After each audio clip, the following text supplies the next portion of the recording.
Welcome to The Kitchen Table, a conversation about faith, music, and culture. Join Shine.fm's ministry director Brian McIntyre Utter and his son Jake around the table for this week's chat.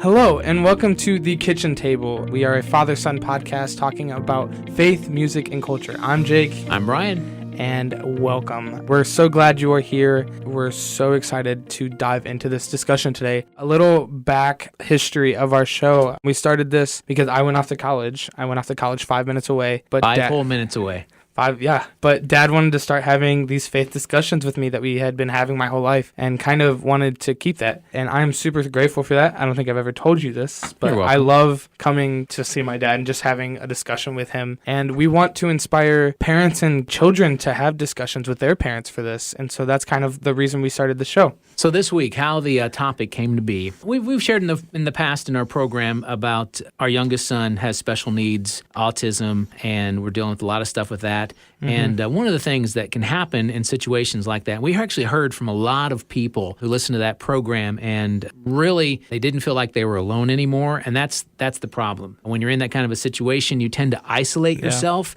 I wanted to dive into the topic of loneliness. This week, I had someone that I knew contact me because I didn't know this, but they have an adult daughter who they adopted years ago, and they have the same situations as we do with our son when it comes to mental illness and childhood trauma and all those kinds of things. Yet they have lived in silence their whole years of raising this child into adulthood now. So when she reached out to me because they were struggling, I was just blown away by the fact that they've lived in silence all these years. And when you isolate yourself, it's lonely. It is. And we've seen research after research and headline after headline about a loneliness epidemic that's taking place, not only here in the United States, but in developed countries around the world. It's just crazy that we're connected more than ever, but there is a serious problem with loneliness. Loneliness is everywhere. But the fact of the matter is we don't talk about it. Perhaps that's because we've grown so accustomed to the oppressive weight that we've lost awareness of it altogether. Loneliness, they say now, is an epidemic, which is kind of a scary thing. Nearly half of Americans today say they are lonely. Now, this isn't determined by an actual number of friends or social contacts that a person has. It's the emotional state created when people have fewer social contacts and meaningful relationships than they would like. Relationships that make them feel known and understood. I was watching, I forget what it was, but they were talking about loneliness and friendship. And later in the program, we're going to talk about social media and how that comes into play. But this guy that was talking said, if you have 4 really good friends, then you are blessed. And I'm thinking, wow, 4? And that's not the number of contacts, followers you have on Facebook or whatever. A research project was done by Cigna, which is the health insurance company, and about 47% of the people that did this project, which is about 20,000 people that participated in it, often feel alone or left out. 13% of those 20,000 people said that there were 0 people who knew them well. 13%. They had 0 people that knew them well. And this is an epidemic level throughout the developed world. Now, there are some implications of loneliness that we want to talk about. It affects us in really negative ways. Yeah. When I was a kid, I had a newspaper route. Started delivering newspapers. It was an afternoon daily. Started when I was like 8 years old, right? And so I'm delivering newspapers. And there was a widower. He was an older gentleman, and to me, as an 8-9-year-old, I thought this guy was like 150 years old. Yeah, now that you're almost 50, you think he's probably like closer to like... No, I still think he was super old. Oh, okay. But he lived in this little trailer. I'm not talking like a mobile home. It looked like it was a camper. Really? That was set on a foundation, and it had a garage attached to it. It was just him. He was a widower. He had to have been in probably his 80s, I would say. Yeah. I always wondered about him, about how he's alone, because let's face it, he didn't have a lot of people coming to his house. Yeah. He looked forward every day to that moment in the afternoon when I delivered his newspaper. I'd talk to him a little bit, and he was so hungry for someone to talk to. Yeah. And I think there are many people like that they just don't have that anymore, and it affects you. And in fact, research shows, a study done in 2010, that loneliness will shorten a person's life by 15 years. Really? That's pretty much the same as being morbidly obese or smoking 15 cigarettes a day. Loneliness can do the exact same thing. Thanks for listening to The Kitchen Table. We're a father-son podcast talking about faith, music, and culture. I think that it's hard to come by people that listen. We live in a world today where we just want to talk. We feel so lonely because we do all the talking. We don't get to build relationships because, let's face it, a relationship is not a monologue. It takes both sides to be listened and heard, but to also communicate. I think that's one of the big factors. You could be surrounded by people and be completely lonely. Yeah. And I mean, let's face it, when we have thousands of followers on Instagram and Facebook, you're doing the talking. Right. You're not really listening because Facebook, well, one, you're reading it, but two, Facebook, you're separated. And it's a filtered world. Yeah. You show only the good things. Right. There's also a different connection when it's face-to-face than online. It's amazing that there are connections now. Studies show connections between loneliness and a wide range of health problems. That includes an increased risk for heart attack, stroke, and cancer. Really? It says that loneliness triggers the release of stress hormones, and when you have this ongoing release of stress hormones for an extended period of time, it damages the health because it's over that extended period of time. Between 1985 and 2009, the average American social network shrank by 1/3. Wow. That's defined by the number of close confidants you have in that, They say that a big reason of that is we are having fewer children and there are more divorces. No. So as we age, as the boomer generation ages, many of them are completely alone. And again, it's not just having people physically near you. One study, let's look at the younger generation, Americans between the age of 19 and 32, the top 25% of social media users were twice as likely to report feeling lonely as people using it least. So those that use social media more than anyone else, twice as likely to share that they felt lonely. A historian at Evergreen State College named Stephanie Coons says this: as we gain the freedom to become whatever we want, we've lost the sense of belonging. Everyone experiences loneliness. No one is exempt. We were created for togetherness. I was just about to say that. God created us to be relational people. Right. Loneliness is an indicator that something is missing. And we know, as followers of Christ, that something found is only in Jesus Christ. He completes what's missing, that thing that we have identified as loneliness, beginning from the moment we have joined to Him in faith and brought to completion in glory. God created us for communion with Him. So loneliness will be fully taken care of when we get to heaven. That's the great thing. Yeah. No one will experience loneliness at that time. But there is a difference between loneliness and being alone. Yeah. Loneliness is not solitude. Jesus, many times, you read in Scripture, He withdrew Himself from the crowds to be alone. So loneliness is not lonesomeness. Yeah. You can be lonesome and not lonely. Loneliness is not isolation either. You can be completely lonely in a crowd. Sometimes a crowd may increase your loneliness. There's a disconnect. I think that's why I went to a private Christian school, because I'm not bashing on public and Ivy League schools, but I think they're so big that you get lost in the crowd. I was like, you're kind of like a number. I knew that one of the big draws of Olivet was that the student to faculty ratio is like 17-1 or something. Right. There's more relationship being built in the class. For me personally, like I get lunch with my profs, and it's just so fun because I'm in a Christian education class, and we talk about how students tend to learn more when they have a relationship with their teacher. It's true. And Absolutely. so I love that they care about our spiritual life, our social life, yeah. And they just care about us as students. Thanks for listening to The Kitchen Table. We're a father-son podcast talking about faith, music, and culture. Loneliness is a painful sense of being unwanted, unneeded, uncared for, maybe even unnecessary. You see, every person has three basic emotional needs. We need for someone to love, and we need someone to love us. We need somebody who understands us, who knows how we feel, and we desire somebody who wants us and needs us. We need to be needed. That's one of the biggest things about loneliness. Well, for me personally, I have the biggest fear of being alone. I struggle with the fear and the unknowing of, am I going to be married? Am I going to have someone, have a family? And so what I'm really working on personally is seeking peace and being single. And it's really hard because we're recording this on Valentine's Day. It's true. today is like, oh, you see all the ooey gooey couples and yeah, whatever. I hate this holiday. The devil will make you feel alone. He uses that in a way that benefits him and him only. For me personally, when I feel alone, I get this feeling that nobody wants to be with me. Nobody wants to be my friend, that I'm just kind of an outsider. And those are all lies, because we do have people that care about us. And with me, I hate putting burdens onto people. I always kind of keep everything inside. But the thing is that we are relational people. We need a community, a surrounding of people who are striving to be more like Christ every day. You need to reach out to that community when you're in the lonely, because if they truly are seeking after Christ, they're going to help you in that time. And if you don't have that community, go find one, honestly.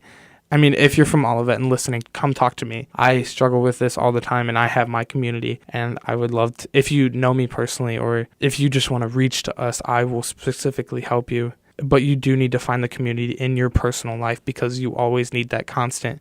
One of my favorite sayings that you've always told me and that I've heard growing up in the church is that it takes a community to raise a kid, or it takes a church to raise a kid. I think that we need the role models in our lives and the mentors in our lives to help grow. It's true. Causes for loneliness, past rejections. You're just afraid to try again. You've been rejected and just don't feel like you can do it again. Insecurity in your own mind. You feel you're not worthy to be accepted by others, so you don't reach out to other people. Maybe it's grief. You've experienced grief in your life. Yeah. You may feel like nobody understands how badly you are hurting in whatever situation. A lonely life of isolation is so difficult. You think no one understands. Trust me, there are people out there who have been through what you've been through, and it's hard to open up to people to find out who those people are, but there are people out there. And I also think that another lie that Satan tells us is that no one else has been through this situation. I promise you that someone else has gone through something similar. It might not be exactly the same, but similar, and they can help. Another thing that causes loneliness is our own self-centeredness. We're so wrapped up inside of ourselves. We live in this bubble of pride and self-centeredness, and just it's all about us. And that can become dauntingly lonely. Also, the depersonalization of society. Do you think that's a thing? What do you mean by that? Well, you know the movie WALL-E? Yeah. Where everyone just kind of is in their own little bubble, and they're fed and their own screen. And they're all fat because they sit in the chair. Yeah, they don't even realize there are other people right next to them. Yeah. They have the FaceTime on their screen. Yeah. The depersonalization of society. Here's a couple examples. You go into the store to buy something, you don't even make eye contact with the person selling it to you. You live in your house, you have no idea who your neighbors are. I wish I knew my neighbors better. Yeah. I can't remember their names, some of them. I know some of my neighbors. It's interesting, when I see my neighbors and when we have interaction, typically is after some sort of storm. Yeah, and everyone's shoveling, out. We're either shoveling snow and, hey, how's it going? We talk a little bit. Or we had an F0 tornado, the lightest one, that went over our neighborhood and knocked off a bunch of tree limbs more than anything. But it was then neighbors coming out, the chainsaws, and helping each other cut up their stuff. And that's when we actually interacted. But we don't do that. I mean, we kind of just isolate ourselves in our own little worlds, and we don't have that interaction. That's the depersonalization of our society. It's scary because loneliness cripples. It cripples you emotionally. They say that 80% of psychiatric patients sought help because of loneliness. Loneliness is the leading cause of suicide. That's scary. And as technology is developed and you think we're more connected, we're more disconnected than ever. Because of our youngest son, Michael, and his autism and mental illness, I've spent time in mental health wards, units is what they like to call them, with children in there dealing with these issues. And a lot of the children, it's not for Michael's case, but a lot of these children have had suicidal thoughts. I sit in these support groups with these other parents because they have a time for the parents as well. And our situation's different, but they're talking about how, they just thought that their child was an introvert and they just like to spend time in their bedroom. You need to pay attention to that thing. Yeah. You need to pay attention when your child is like that. Something could be going on. How do we rectify that, man? I don't know. But loneliness is also crippling spiritually. It is. When a person experiences loneliness, many times what they do is they drop out of church, the very place that you need to go for strength and encouragement of others, and you drop out and you sit at home. I went to M19 in Kansas City this conference. Yeah, M19. It's like a missions conference in Kansas City this past week. One of the speakers was talking about how the church is always positive, Yeah. And I think the church forgets that we need to, what's the verse that says, weep with those who weep and mourn with those who mourn? And I think the church kind of pushes those past and doesn't lament. I think we're scared to lament because we want to be the happy joy place. Well, that, but we also, when I was at this conference, I went to a workshop, and it was a good God and a badly broken world. We talked about how we want the marketable God. We want the God of joy and the God of love and the God of peace, but we push off the God of wrath and the God of just. That's the thing about God, is that he is both loving and just, peace and wrath. It's crazy to think that he is both, and that he also forgave us and forgives us. And wants a relationship with us. Yes. Thanks for listening to The Kitchen Table. We're a father-son podcast talking about faith, music, and culture. Maybe you're thinking, no one knows the depth of loneliness that I'm experiencing right now. Maybe you're like that. You think there's no way. No one's experienced that. The fact of the matter is, the example we have of Christ, let's face it, Jesus may have been the loneliest human in history. Loneliness has less to do with others' physical absence and more to do with feeling completely disconnected and alienated from people, misunderstood by people. Now think about that. Jesus, the Son of God, left everything he knew to come here, which isn't perfect, to come into a place, quite honestly, that, let's face it, who has dominion over earth? Satan does. Yeah. He came to a place where he was, think about these words, despised and rejected. Now, if you were despised and rejected by everybody, think of the depth of the loneliness you would feel at that moment. And that's exactly what Isaiah 53:3 says. He was despised and rejected by men, a man of sorrow and acquainted with grief. Jesus left the presence of his Father, and he lived in a world where people didn't like him. And that's the awesomeness of Jesus, that he wanted to understand us on a deeper level than just looking down on us. We don't know a lot about Jesus' childhood. We don't. Hardly anything. Could you imagine the Son of God leaves everything behind, his Father behind? Do you remember what it felt like when you didn't have any friends when you were a kid?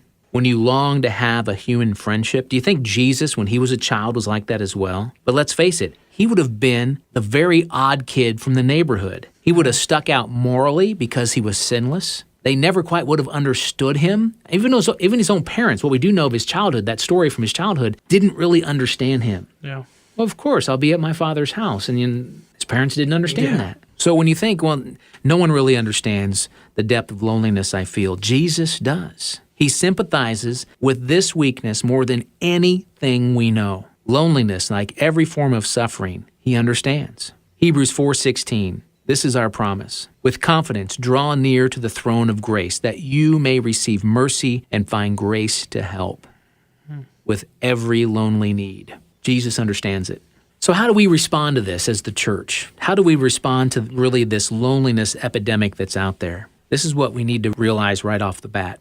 Satan uses this. He uses isolation. He isolates people, as you mentioned earlier, in order to weaken and destroy them. Where Jesus connects us and unites us through his love, because he knows we are stronger together. The church needs to step up. The answer to the loneliness epidemic is Jesus, and the church needs to step up. Collectively, we are the body of Christ. We are uniquely gifted, we're uniquely called, but a body meant to be connected, both in mind and in spirit. Jesus prayed in John 17 that all believers would be connected to him, to God the Father, and to each other, connected to a wider community. That's the whole premise behind it. Love your neighbor as yourself. The parable of the Good Samaritan, you are connected to a wider community. So what can each of us do? Well, let's face it. God is empowering us, church, to reach out to as many people around us as possible who are suffering from loneliness, and to show them God's love, his joy, his peace, patience, kindness, all the fruits of the Spirit. He is calling us to do this.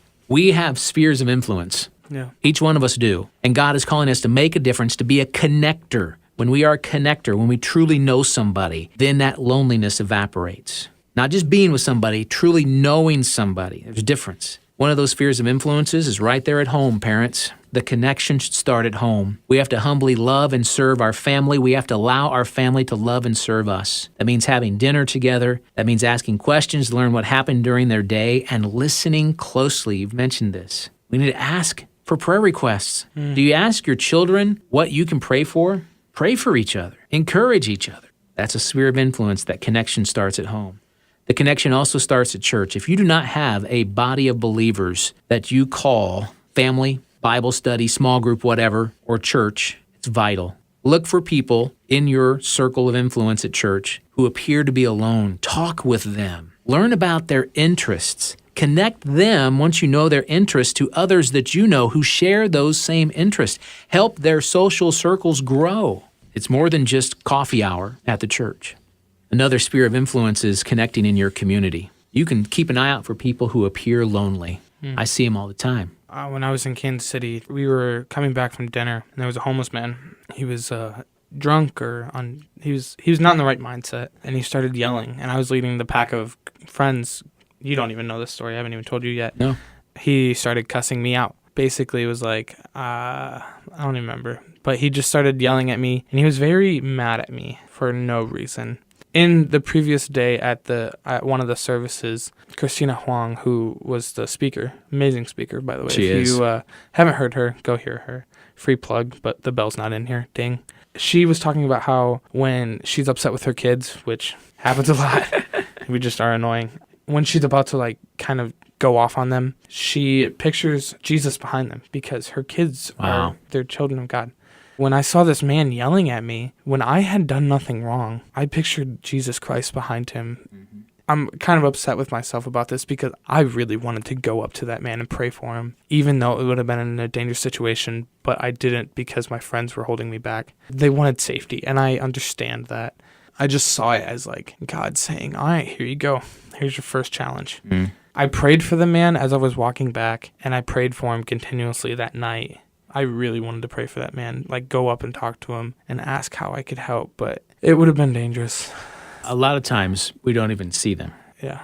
It's easy to ignore people like that, and you can imagine the depth of loneliness that they have. But we need to start seeing them. When you go to a restaurant, how do you treat the person serving you? Mm. Do you make eye contact? Do you smile at them? Do you say hello? Do you learn their name? Yeah, learn their name. Yeah. Get to know something about them.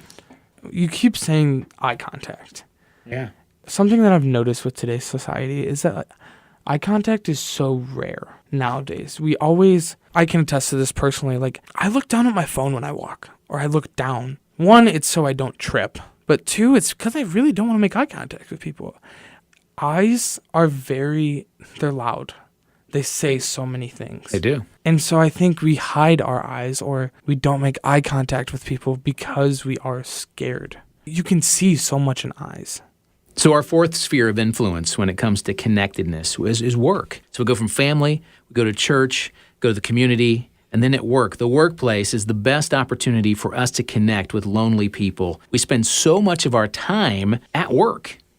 2/3 of American workers say they feel completely disconnected at work.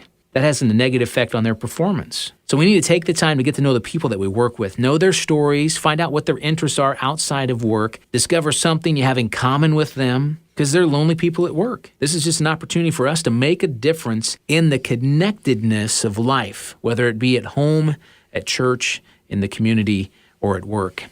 In John 17, Jesus prayed this, that the love we show is a sign to the people that God exists and that He loves us. When we love people, God often gives them a glimpse of who God is. So through us loving people, connecting with people, we are seeing God. We're giving a glimpse of who God is to others.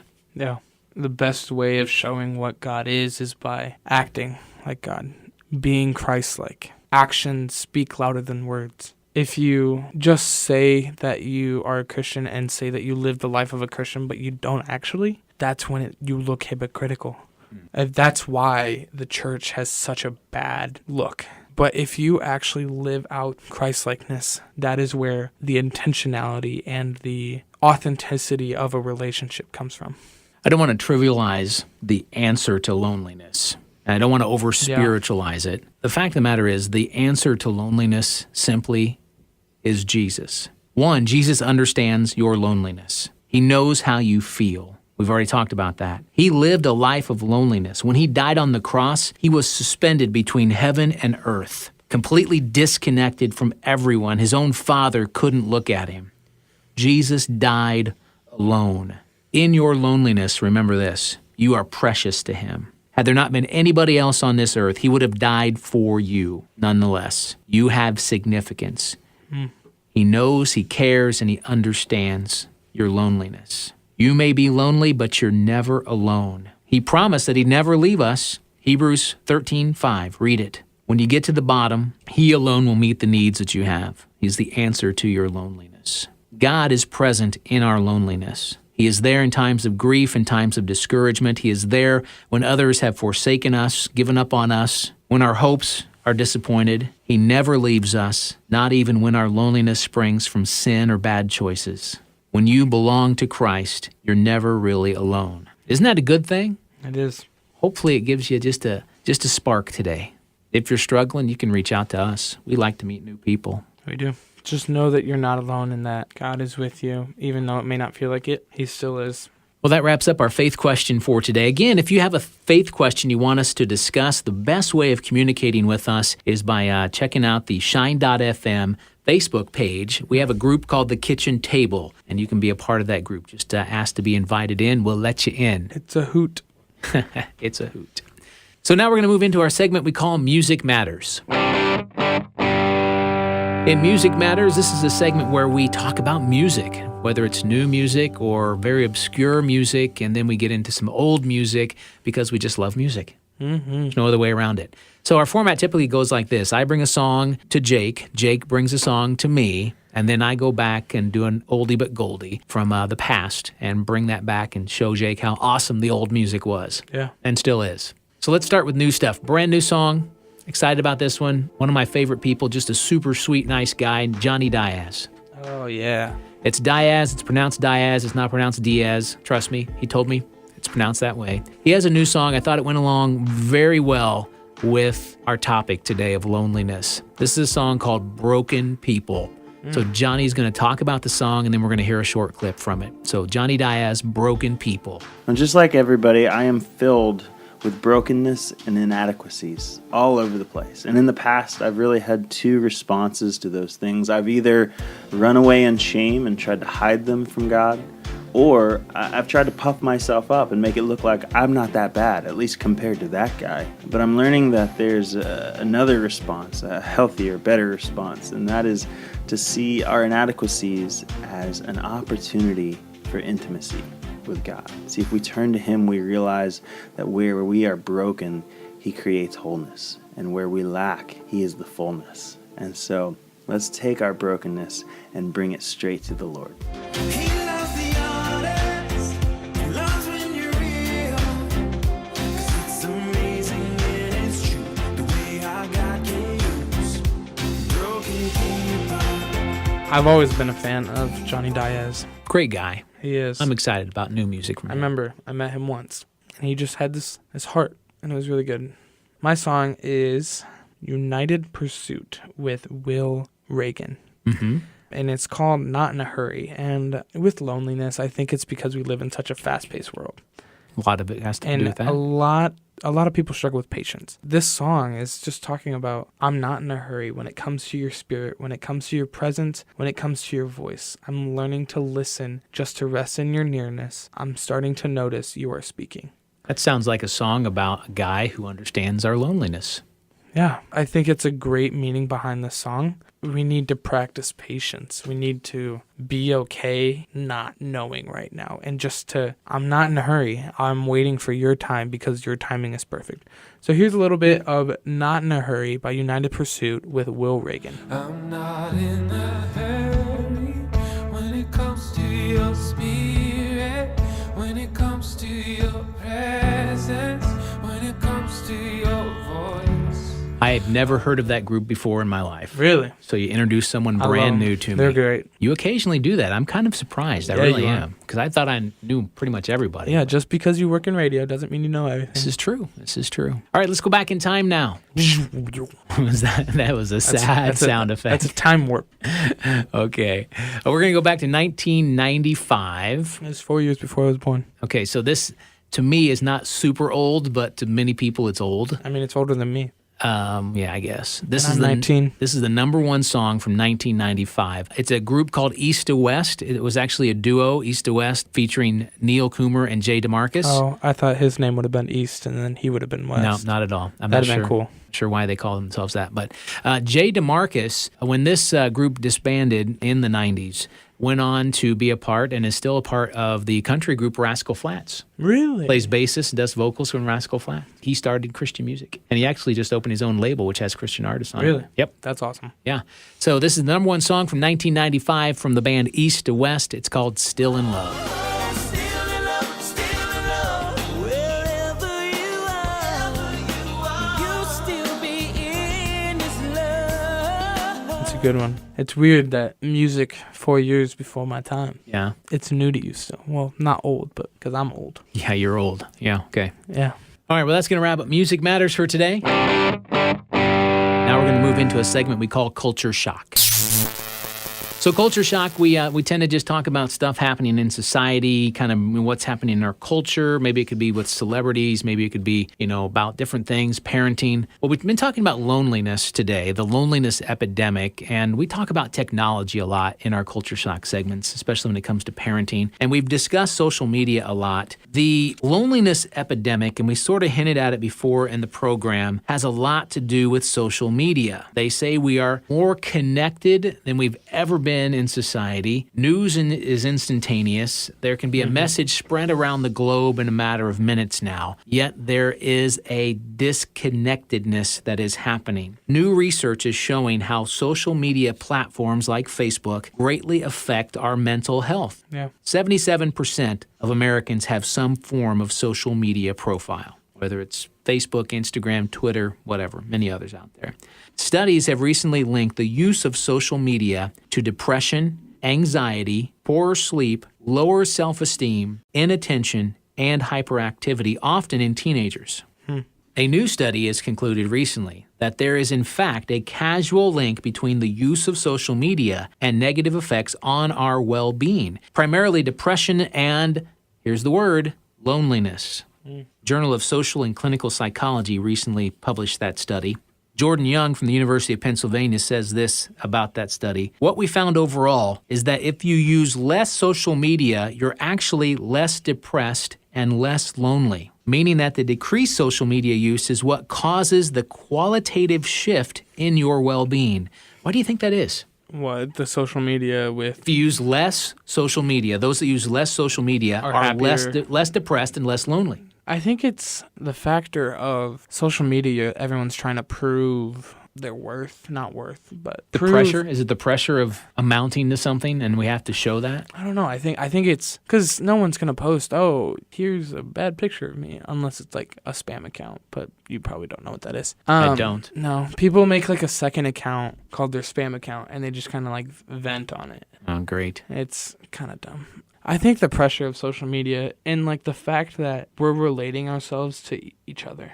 I mean, I remember... Comparisons. Yes, comparisons. Like, because you always talk about how you're kind of ticked off at the person you went to high school with that lives in Florida and is posting about the beach all the time. Oh, I give him a hard time because of it. I know. I'm not really ticked off. I know. Yeah. But I'm just like saying like that. Like a lot of people, I think it's a statistic because it used to be that females had a lot of self-insecurity, which they do. But the number of... Not just females. I know, but I'm saying the number of guys is... Increasing dramatically, yeah. Very rapidly. And I think that's because of social media. We see all of these macho men with six-packs and super ripped and super swole, and then we, like, get insecure about it. Do you know what FOMO is? Fear of missing out. Fear of missing out. Believe it or not, FOMO is another mental health effect that's strongly linked to the use of social media. I think I have it, honestly. Think so? Because I'm so highly involved. And I think it's because I have a fear. Super social person. Well, that, but I also like don't want to miss out, you know? A psychiatrist from the Miami University in Ohio, Amy Somerville, says this. FOMO is an extension of a larger issue of inclusion and social standing. Once our basic needs are met, food, shelter, water, the need for inclusion and social interaction ranks right up there. The FOMO experience specifically is this feeling that I personally could have been there and wasn't. I do think that part of the reason that's really powerful is this cue that maybe we're not being included by people we have important social relationships with. So the question is, Should we all be using less social media? Not quite sure yet. That's the hard conversation because social media is a good thing. It's a form of communication for many people. And like for us personally, as for being missionaries, we connect with the people that are out of the country. Right. Or from across the state. Mm-hmm. There's a lot of good things about social media that we don't want to give up, but there are so many negative things too. Right. Balance. It's all about balance. Yeah. Read a case study, a story about someone in social media. It was a patient of a psychologist. Her name is Jeanette. They changed the name. 35 years old, painfully shy even as a child. Initially, she saw social media as a way to experience an involvement in people's lives since she found it difficult to make friends in face-to-face situations. Well, over the course of several months, her social media use spiraled to over 60 hours a week. She says, at first, I felt this was really helping me feel less lonely, but after a while, the more I spent scrolling, the more miserable and rejected I felt. A part of me knew Facebook friends weren't really rejecting me when they posted photos of parties they hadn't invited me to because we'd never met or knew one another only casually. But I felt worse and worse. So then rather than helping her feel like she had a community, social media accentuated her lonely state. It re-triggered old hurts. When she was a child growing up, her mother would sometimes remark, "What did I do to get stuck with a boring child?" Can you imagine that? I hate that. So the advice to Jeanette in the therapy sessions, the solution to healing the awful way you were taught to feel about yourself is not to keep casting about for others' approval, but look inward. Work on exercising your mother's voice and building ego, your sense of self-worth. Now, it's a psychiatrist speaking. I would also include into that, you find your self-worth in Jesus Christ. Solution in the healing happens through Jesus Christ. So an assignment for her was to disconnect, or at least place strict boundaries on social media use to 1 hour a day. She found it very difficult to break her social media habit. It became, to her, in many ways, more of an addiction than a habit.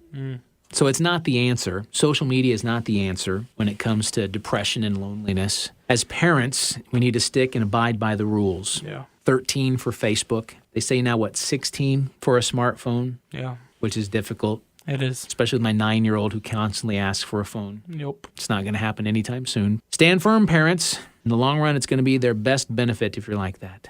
Nothing beats getting out face-to-face, sitting across the table from somebody, having a conversation, drinking a cup of coffee, listening to them, getting to know them. Yeah. I just had a one-on-one with my RA before this. The one with the broken arm. Shout out to Jack.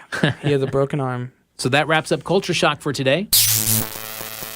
Well, that wraps up episode 34 of The Kitchen Table. We are so glad that you took the time to listen to this, and we just hope that we inspired and kind of gave you a little glimmer of hope if you're in a lonely situation, and just to remember that God is always with you. Again, remember, you are precious to Him. You have significance. He knows, He cares, He understands. He'll meet the needs you have. He is your answer to loneliness.